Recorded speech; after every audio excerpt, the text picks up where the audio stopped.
ଯଦି ତୁମେ କେବେ ବିଫଳତାର ପଥ ବାଛିବାକୁ ଚାହୁଁଛ, ତେବେ ସମସ୍ତଙ୍କୁ ତୁମର ଯୋଜନା କୁହ। ତୁମର କାମର ପ୍ରତ୍ୟେକ ବିବରଣୀ ଆଲୋଚନା କର। ତୁମର ମହତ୍ୱାକାଂକ୍ଷା ସେହି ଲୋକଙ୍କ ଆଗରେ ରଖ ଯେଉଁମାନେ ତୁମକୁ କେବେ କିଛି ପଚାରି ନାହାନ୍ତି, ଏବଂ ତାପରେ ଦେଖ ଯେ ସମୟ ସହିତ ସବୁକିଛି କିପରି ଧୂଳିରେ ପରିଣତ ହୋଇଯାଏ। ଯଦି ଏହା ବହୁତ ଅଧିକ ମନେ ହୁଏ, ତେବେ ମୋତେ କୁହ ଯେ ତୁମେ କେତେଥର କାହାକୁ ତୁମର ଲକ୍ଷ୍ୟ କହିଛ ଏବଂ ତାପରେ ଗୋଟିଏ ପାଦ ମଧ୍ୟ ଆଗକୁ ବଢ଼ିପାରିଲ ନାହିଁ।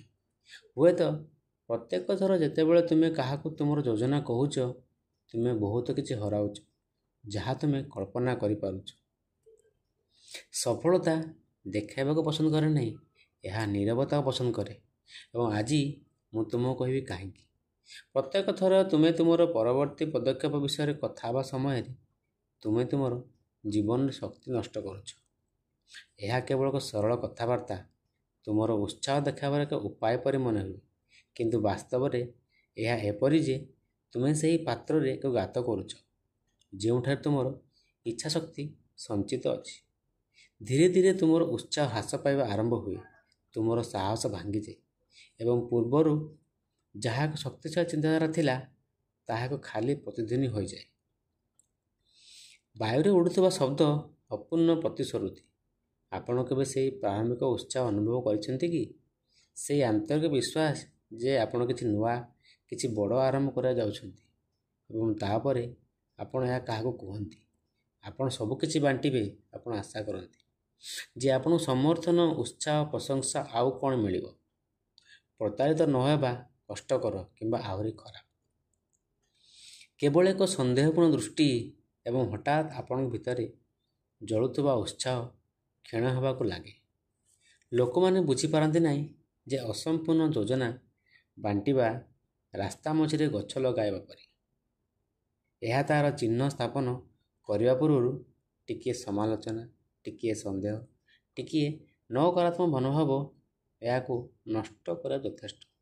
ଏବଂ ସବୁଠାରୁ ବିପଦପୂର୍ଣ୍ଣ କଥା ହେଉଛି ଯେ ଆପଣ ନିଜକୁ ସନ୍ଦେହ କରିବା ଆରମ୍ଭ କରନ୍ତି, କାରଣ ଆପଣଙ୍କ ସ୍ୱପ୍ନ ବଦଳି ଯାଇଛି ନୁହେଁ, ବରଂ ଆପଣ ସମୟ ପୂର୍ବରୁ ଅନ୍ୟମାନଙ୍କୁ ଏହା ବାଛିବାକୁ ଦେଇଛନ୍ତି। କଳ୍ପନା କରନ୍ତୁ ଯେ କେହି ଜଣେ ତାଙ୍କ ସ୍ୱାସ୍ଥ୍ୟ ପରିବର୍ତ୍ତନ କରିବାକୁ ନିଷ୍ପତ୍ତି ନେଉଛନ୍ତି। ସେ ରବିବାର ସକାଳେ ଶୀଘ୍ର ଉଠି ପ୍ରେରଣାରେ ପରିପୂର୍ଣ୍ଣ ଏବଂ କୁହନ୍ତି ଯେ କାଲିଠାରୁ ମୁଁ ପ୍ରତିଦିନ ବ୍ୟାୟାମ କରିବି, ଭଲ ଖାଇବି, ମୋ ଜୀବନ ପରିବର୍ତ୍ତନ କରିବି। ସେ ତାଙ୍କ ବନ୍ଧୁମାନଙ୍କୁ କୁହନ୍ତି, ସୋସିଆଲ ମିଡ଼ିଆରେ ପୋଷ୍ଟ କରନ୍ତି, ତାଙ୍କର ନୂତନ ଆରମ୍ଭ ଘୋଷଣା କରନ୍ତି ଏବଂ 2 ଦିନ ପାଇଁ ସବୁକିଛି ଠିକ୍ଠାକ୍ ଚାଲିଥାଏ। କିନ୍ତୁ ତୃତୀୟ ଦିନ ବର୍ଷା ହୁଏ, ଚତୁର୍ଥ ଦିନ କେହି ଜଣେ ତାଙ୍କୁ ଉପହାସ କରନ୍ତି, ପଞ୍ଚମ ଦିନରେ ଆବେଗ ଥଣ୍ଡା ହୋଇଯାଏ ଏବଂ ଯେତେବେଳେ ସେ ଅନୁଭବ କରେ ଉତ୍ସାହ ଚାଲିଯାଏ ଏବଂ ପରିବର୍ତ୍ତନ କେବେ ହୁଏ ନାହିଁ, କାରଣ ସେ ନିଜ ଉପରେ ଧ୍ୟାନ ଦେବା ପରିବର୍ତ୍ତେ ପ୍ରଦର୍ଶନ କରିବାରେ ନିଜର ଶକ୍ତି ଲଗାଇ ଦେଇଛନ୍ତି। ପରିବର୍ତ୍ତନ ପାଇଁ ସମୟ ଲାଗେ। ମୋ ଜୀବନର ପ୍ରଥମ ମୁହୂର୍ତ୍ତ ଗୁଡ଼ିକ ମଧ୍ୟରୁ ଗୋଟିଏ ମୋତେ ଏହା ବହୁତ ଯନ୍ତ୍ରଣାଦାୟକ ଭାବରେ ଶିଖାଇଲା। ଯେତେବେଳେ ମୁଁ ସଫଳତାର ଦର୍ଶନ ଉପରେ ମୋର ପ୍ରଥମ ପୁସ୍ତକ ଲେଖୁଥିଲି, ମୁଁ ଯୁବକ ଥିଲି, ସ୍ୱପ୍ନରେ ପରିପୂର୍ଣ୍ଣ ଏବଂ ନୀରବତାର କଳାରେ ଅନଭିଜ୍ଞ ଥିଲି। ମୁଁ ଉତ୍ସାହିତ ବା ଆଶାରେ ମୋର ଯୋଜନାଗୁଡ଼ିକ ମୋର ନିକଟତମ ଲୋକଙ୍କ ସହିତ ବାଣ୍ଟିଥିଲି, କିନ୍ତୁ ମୁଁ କେବଳ ତାଚ୍ଛଲ୍ୟ, ଥଟ୍ଟା ଓ ଚେତାବନୀ ପାଇଲି ଯେ ସଫଳ ହେବା ଶିଖିବା ଭଳି ଜିନିଷରେ କେହି ଆଗ୍ରହୀ ହେବେ ନାହିଁ। ଏହା ମୋତେ ଥଣ୍ଡା କରିଦେଲା। ନୂଆ କରି ଆରମ୍ଭ କରିବାକୁ ମୋତେ ମାସ ମାସ ସମୟ ଲାଗିଲା ଏବଂ ଯେତେବେଳେ ମୁଁ ଶେଷରେ ଅନ୍ୟମାନଙ୍କ ମତାମତରୁ ଦୂରରେ ନୀରବରେ ଲେଖିବା ଆରମ୍ଭ କଲି, ପ୍ରଗତି ଆଶ୍ଚର୍ଯ୍ୟଜନକ ଥିଲା। ତାପରେ ମୁଁ ଜାଣିଲି ଯେ ବାହ୍ୟ ଶବ୍ଦ ଆଭ୍ୟନ୍ତରୀଣ ଆବେଗକୁ କମ୍ କରିଦିଏ। ତୁମେ ଭାବୁଛ ଯେ ତୁମର ଯୋଜନାଗୁଡ଼ିକ ବାଣ୍ଟିବା ଦାୟିତ୍ୱ ବୃଦ୍ଧି କରେ, କିନ୍ତୁ ବାସ୍ତବତା ହେଉଛି ଯେ ଅଧିକାଂଶ କ୍ଷେତ୍ରରେ ଏହା କେବଳ ଉପସ୍ଥିତିର ଭ୍ରମ ସୃଷ୍ଟି କରେ। ତୁମେ ଭାବୁଛ ଯେ ତୁମେ ଆଗକୁ ବଢ଼ୁଛ, ଯେତେବେଳେ ବାସ୍ତବରେ ତୁମେ କେବଳ କଥା ହେଉଛ, ସ୍ଥିର ହୋଇଯାଉଛ। ତୁମେ କେବେ ଭାବିଛ ଯେ ତୁମର କ'ଣ କରିବାକୁ ହେବ କୁହାଯିବା ପାଇଁ ଏତେ ପ୍ରବଳ ଇଚ୍ଛା କାହିଁକି? ଏହା କ'ଣ ଏଥିପାଇଁ ନୁହେଁ କି ଯେ ତୁମେ ଆରମ୍ଭ କରିବା ପୂର୍ବରୁ ଅନୁମୋଦନ ଚାହୁଁଛ? ଉତ୍ସାହ ମଧ୍ୟ କ୍ଷତିକାର ହୋଇପାରେ। ଏହା ଘଟିପାରେ କାରଣ ଯେତେବେଳେ କେହି ତୁମକୁ ଶୀଘ୍ର ପ୍ରଶଂସା କରନ୍ତି ସେତେବେଳେ ତୁମର ମନକୁ ଏକ ମିଥ୍ୟା ପୁରସ୍କାର ମିଳିଥାଏ। ଏହା ଏପରି ମନେ ହୁଏ ଯେପରି ତୁମେ କିଛି ହାସଲ କରିଛ। ଏହା ତୁମର ଅଧୈର୍ଯ୍ୟତାକୁ ହ୍ରାସ କରେ, ତୁମର ଉତ୍ସାହ ହ୍ରାସ କରେ ଏବଂ ଧୀରେ ଧୀରେ ତୁମର ପ୍ରୟାସ ହ୍ରାସ କରେ। ତୁମେ ଯୁଦ୍ଧରେ ବିଜୟୀ ନ ହୋଇ ପୁରସ୍କାର ଉପଭୋଗ କରିବା ଆରମ୍ଭ କର। ତେଣୁ ମୁଁ ତୁମକୁ ଆଗାମୀ 7 ଦିନରେ କିଛି ପରାମର୍ଶ ଦେବାକୁ ଚାହେଁ। ଯେତେବେଳେ ତୁମର କୌଣସି ଧାରଣା ବାଣ୍ଟିବାକୁ ଥିବ ସେମାନଙ୍କୁ କୁହ ନାହିଁ। ଏକ ଡାଏରୀ ନିଅ, ଏହାକୁ ଲେଖି କାମରେ ପରିଣତ କର। ଶୀଘ୍ର ଉଠି ଅଧ୍ୟୟନ ଗୁପ୍ତ ଭାବରେ ଅଭ୍ୟାସ କର। ଚୁପଚାପ ତୁମର ଦୈନନ୍ଦିନ କାର୍ଯ୍ୟକୁ ଆଶ୍ରୟସ୍ଥଳ କର ଏବଂ ସପ୍ତାହ ଶେଷରେ ତୁମର କଠିନ ପରିଶ୍ରମକୁ ଏକ ବ୍ୟକ୍ତିଗତ ରୀତି କରି ପଛକୁ ଦେଖ। ଦେଖ ଯେ କେହି ନ ଦେଖି ତୁମେ କେତେ ହାସଲ କରିଛ। ଏହା ସେହି ସମାନ ଶୃଙ୍ଖଳା ଯାହା ସାଧାରଣ ଲୋକଙ୍କୁ ନୀରବ ମହାପୁରୁଷରେ ପରିଣତ କରେ।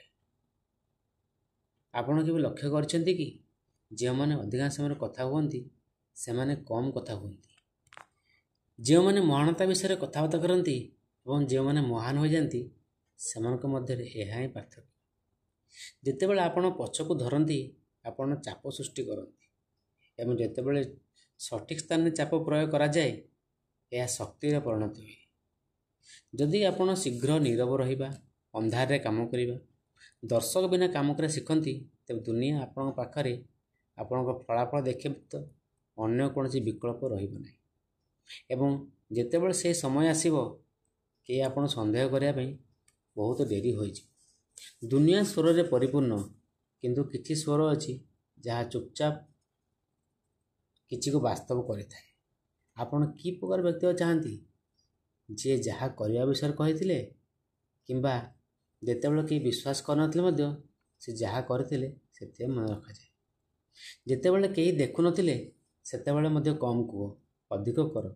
କାରଣ ଯେତେବେଳେ ତୁମର କମ୍ ତୁମ ପାଇଁ କଥା ହୁଏ କୌଣସି ବ୍ୟାଖ୍ୟା ଆବଶ୍ୟକ ହୁଏ ନାହିଁ ଏବଂ ତାପରେ ନୀରବତା ସବୁଠାରୁ ଶକ୍ତିଶାଳୀ ଭାଷା ହୋଇଯାଏ। ଲୋକମାନେ ନୀରବତାକୁ ଦୁର୍ବଳତା ବୋଲି ଭୁଲିଯିବେ। ସେମାନେ ଭାବନ୍ତି ଯେ ଯଦି ତୁମେ ନୀରବ ଅଛ ତେବେ ତୁମେ ଅସୁରକ୍ଷିତ ଅଛ କିମ୍ବା କୌଣସି ପ୍ରାଣୀ ବିନା ଆମେ ଏପରି ଏକ ସମୟରେ ବଞ୍ଚୁଛୁ ଯେଉଁଠାରେ ଦେଖିବାର ଜରୁରୀତା ସଫଳ ହେବାର ଆବଶ୍ୟକତାକୁ ବଦଳାଇ ଦେଇଛି। କିନ୍ତୁ ମୁଁ ତୁମକୁ ମୋର ଯୁବା ଅବସ୍ଥାରୁ ଥିବା ସମସ୍ତ ଦୃଢ଼ ବିଶ୍ୱାସ ସହିତ କହୁଛି ଯେ ନୀରବତା ଅନୁପସ୍ଥିତ ନୁହେଁ, ଏହା ଏକ କେନ୍ଦ୍ରୀୟ ଉପସ୍ଥିତି। ଏହା ଏକ ପରିଷ୍କୃତ ଶକ୍ତି। ଏହା ଯାହା ନିର୍ମାଣ କରାଯାଉଛି ତାହାର ସଚେତନ ସୁରକ୍ଷା। ଗୋପନୀୟତା ଲାଗି ରହୁନାହିଁ, ଏହା ଏକ ଢାଲ। ଏହା ହେଉଛି ପ୍ରକୃତ ଚରିତ୍ରର ଗଠନ, ଯେଉଁଠାରେ ବାହ୍ୟ ସମାଲୋଚନାର ବୋଝ ବିନା ଭୁଲଗୁଡ଼ିକ ସଂଶୋଧନ କରାଯାଇପାରିବ ଏବଂ ଯେଉଁଠାରେ ଅନ୍ୟମାନଙ୍କ ଆଶା ଦ୍ୱାରା ଦୂଷିତ ନ ହୋଇ ବିଶ୍ୱାସ ବୃଦ୍ଧି ପାଇପାରିବ। ଯେତେବେଳେ ଆମେ ଆମର ଯୋଜନାଗୁଡ଼ିକ ଗୁପ୍ତ ରଖୁ ସେତେବେଳେ ଆମେ ଆମର ଯାତ୍ରାର ଏକ ପ୍ରଦର୍ଶନ କରୁନାହିଁ। ଆମେ ନିଜକୁ ସଠିକ୍ ସମୟରେ ଏବଂ ସଠିକ୍ ଉପାୟରେ ଭୁଲ କରିବାର ଏବଂ ସ୍ପଟଲାଇଟ୍ ବିନା ଶିଖିବାର ସ୍ୱାଧୀନତା ସହିତ ସଠିକ୍ ଅନୁମତି ଦେଉଛୁ। ମୁଁ ମନେ ରଖିଛି ଯେ ହ୍ୱାଇଟ୍ ହାଉସ୍ କରିଡରରେ ଫ୍ରାଙ୍କଲିନ୍ ଡେଲାନୋ ରୁଜଭେଲ୍ଟଙ୍କ ପରାମର୍ଶଦାତା ଭାବରେ ଗୋଟିଏ ନିର୍ଦ୍ଦିଷ୍ଟ ସମୟ ବୈଦେଶିକ ବ୍ୟାପାର ରାଜ୍ୟମନ୍ତ୍ରୀ ଭାବରେ କାର୍ଯ୍ୟାଳୟରେ ଏକ ନାଜୁକ ପ୍ରକଳ୍ପ ଚାଲୁଥିଲା ଯାହା ଆବଶ୍ୟକ ଥିଲା। ବହୁତ ରଣନୀତି ଓ ନୀରବତା ଏଥିରେ ସମ୍ପୃକ୍ତ ଜଣେ ଯୁବକ ଏବଂ ଉତ୍ସାହୀ ଜଣେ ରିପୋର୍ଟରଙ୍କ ସହିତ ବିବରଣୀ ଅଂଶୀଦାର କଲେ। ଜଣେ ବ୍ୟକ୍ତିକୁ ପ୍ରଭାବିତ କରିବାକୁ ଚାହିଁଲେ। ପରଦିନ ସକାଳର ଖବରକାଗଜରେ ପ୍ରକାଶିତ ଏକ ଛୋଟ ଖବର ସବୁକିଛି ନଷ୍ଟ କରିଦେଲା। ଯାହା ଏକ ଜାତୀୟ ସଫଳତା ହୋଇପାରେ ତାହା ଏକ ଅକାଳ ଏବଂ ଏଡ଼ାଇ ହେବା ଭଳି ଦୁର୍ନୀତିରେ ପରିଣତ ହେଲା। କାରଣ ଧାରଣାଟି ଖରାପ ଥିଲା, ବରଂ ଏହା ପାଚିବା ପୂର୍ବରୁ ପ୍ରଦର୍ଶନ କରାଯାଇଥିଲା। ସେହିପରି ଭାବରେ ତୁମର ସ୍ୱପ୍ନଗୁଡ଼ିକ ହେଉଛି ସେମାନଙ୍କୁ ସୁରକ୍ଷା ଦେବାର ଆବଶ୍ୟକତା ନାହିଁ, ସେମାନଙ୍କୁ ପାଳନ କରିବାକୁ ପଡ଼ିବ। ବୁଦ୍ଧି ଏକ ପ୍ରଦର୍ଶନ ନୁହେଁ, ଏହା ଭିତରେ ଅଛି ଯେପରି ଏକ ଗଛର ଜଡ଼ ଯାହା ପୃଥିବୀର ଅନ୍ଧକାର ଭିତରେ କଠିନ ହୋଇଯାଏ। ଛାଇ ପକାଇବା ପୂର୍ବରୁ ତୁମର ଆଚରଣରେ ପ୍ରତ୍ୟେକ ପରିବର୍ତ୍ତନକୁ ଯଥାର୍ଥ କରିବା ଆବଶ୍ୟକତା ନାହିଁ। ପ୍ରତ୍ୟେକ ନୂତନ ଅଭ୍ୟାସ ତୁମ ଲକ୍ଷ୍ୟ ଆଡ଼କୁ ନେଉଥିବା ପ୍ରତ୍ୟେକ ଗୁପ୍ତ ପଦକ୍ଷେପ ସମସ୍ତେ ବୁଝିପାରିବେ ନାହିଁ ଏବଂ ତାହା ଠିକ୍ ନାହିଁ। ସମସ୍ତଙ୍କୁ ତୁମର ବିକାଶ ବୁଝିବାକୁ ପଡ଼ିବ ନାହିଁ। ଯଦି କେହି ପଚାରେ ତୁମେ କାହିଁକି ଏତେ ସଂରକ୍ଷିତ, ତୁମେ ମୋତେ ତୁମର ଯୋଜନା ବିଷୟରେ କାହିଁକି କହୁନାହ, ଆଉ ହସି କୁହ ତୁମେ ଠିକ୍ ସମୟରେ ବୁଝିପାରିବ, କାରଣ ଫସଲକୁ ବୁଝାଅ ନାହିଁ, ସେମାନେ କେବଳ ବଢ଼ନ୍ତି। ଏବଂ ଦେଖ, ମୁଁ ନୁହେଁ, ମୁଁ କହୁଛି ଯେ ତୁମେ ନିଜକୁ ଦୁନିଆରୁ ଅଲଗା କରିବା ଉଚିତ। ବରଂ ମୁଁ କହୁଛି ଯେ ତୁମେ ଯାହା ସୃଷ୍ଟି କରିଛ ତାହା ରକ୍ଷା କରିବା ଉଚିତ। ସତର୍କତାର ସହିତ ବଞ୍ଚିବା ଓ ଭୟ ସହିତ ବଞ୍ଚିବା ମଧ୍ୟରେ ଏକ ସ୍ପଷ୍ଟ ପାର୍ଥକ୍ୟ ଅଛି। ଭୟ ଆମକୁ ପଛକୁ ଟାଣି ରଖେ, ସତର୍କତା ଆମକୁ ସଶକ୍ତ କରିଥାଏ। କିଛି ଲୋକ କୁହନ୍ତି ଯେ ଅନ୍ୟମାନଙ୍କ ସହିତ ଆପଣ ଲକ୍ଷ୍ୟ ବାଣ୍ଟିବା ଦାୟିତ୍ୱ ଗଠନ କରିବାର ଏକ ଉପାୟ, କିନ୍ତୁ ପ୍ରକୃତରେ ଲୋକମାନେ ଯାହା ସୃଷ୍ଟି କରିଛନ୍ତି ତାହା ହେଉଛି ଏକ ମଞ୍ଚରେ ଯେଉଁଠାରେ ସାମାନ୍ୟ ଭୁଲରେ କରତାଳି ହସରେ ଏବଂ ଉତ୍ସାହ ସମାଲୋଚନାରେ ପରିଣତ ହୁଏ। ଆପଣଙ୍କୁ ସେମାନେ କୌଣସି ବ୍ୟାଖ୍ୟା ଦେବାକୁ ପଡ଼ିବ ନାହିଁ। ଯେଉଁମାନେ ଆପଣଙ୍କ ଶୃଙ୍ଖଳାର ପରିମାଣ ବୁଝନ୍ତି ନାହିଁ, ଆପଣଙ୍କୁ କୌଣସି ବାହାନା ଦେବାକୁ ପଡ଼ିବ ନାହିଁ। ଯେଉଁମାନେ ଆପଣଙ୍କ ସକାଳର ନୀରବତା କିମ୍ବା ଆପଣଙ୍କ ପରଦା ପଛର କଠିନ ପରିଶ୍ରମ ବିଷୟରେ ଜାଣନ୍ତି ନାହିଁ, ଆପଣ ଦର୍ଶକଙ୍କ ଆର୍ନିଂ ନୁହନ୍ତି। ଆପଣଙ୍କର ଦାୟିତ୍ୱ କେବଳ ସେହି ଉଦ୍ଦେଶ୍ୟ ପ୍ରତି ଯାହା ଆପଣଙ୍କ ଭିତରେ ଜଳୁଛି। କି ଆପଣ ସନ୍ଦେହ କରା ଯୋଗୁଁ ଆପଣ କେତେଥର କାମ ବନ୍ଦ କରିଦେଇଛନ୍ତି? ଜୟ ଶ୍ରୀରାମ।